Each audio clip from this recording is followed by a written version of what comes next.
මහා පුදුම දෙයක් බං. මද්දුවනවා. උඹට දරුවෙක් මල්ලෙක් නෑදෑයෙකුට එහෙම නෑ. මට හැම එකක්ම තියෙනවා බං. මම අවුරුදු ගානක් ඒ මිනිස්සු වෙනුවෙන් මහන්සි වෙනවා.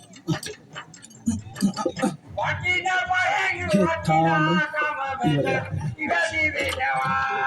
ඉවරයක් වෙන පාටකුත් නෑ.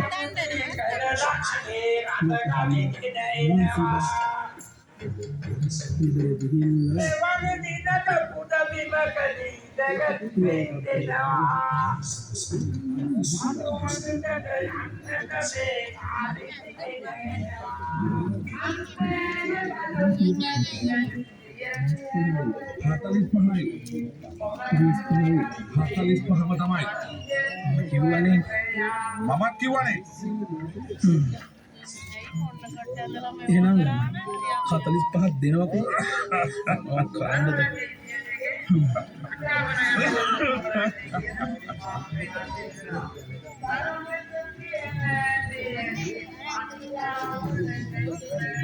අතේ තියෙන්නේ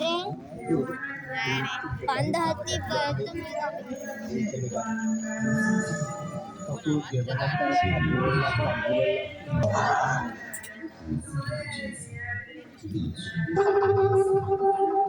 දැන් ඔබ ඉන්නේ තුන්වන කුටියේ. අර අහිංසක සතා දැන් මේ ඉන්නේ මස් වඩුවේ. මස් මරන්න පිහිය බෝ තියෙනවා. සතු තැන් වල මැරිලා වැඩිලා ඒ පුරුත ශරීර අතර වයුදිනවා. අර කවය කඳුළු සලමින් බලා ඉන්නවා. මල සිරුරු අස්සේ මැස්සු රංචු ගහනවා.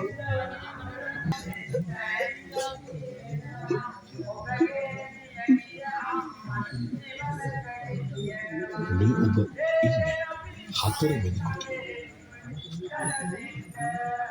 මෙයද අහිංසක සතා ජීවත් වුණු නිවස. ඒ නිවසේ දෙමහල් හැන්දෑවරුවක කතා බහ මේ කොකුන එළියයි. මේ මල සිරුරු අස්සේ හමාගෙන කුණු කට ඉතින් වල ගලාගෙන සත්තුන්ගේ යස් මිනිසු කොරකකා මස් පිළිතුරු ආත්‍ය එන්න මේ අලුත් බඩුවා මේ අතපය වල තාම පණ තියෙනවා මේ අම ගහන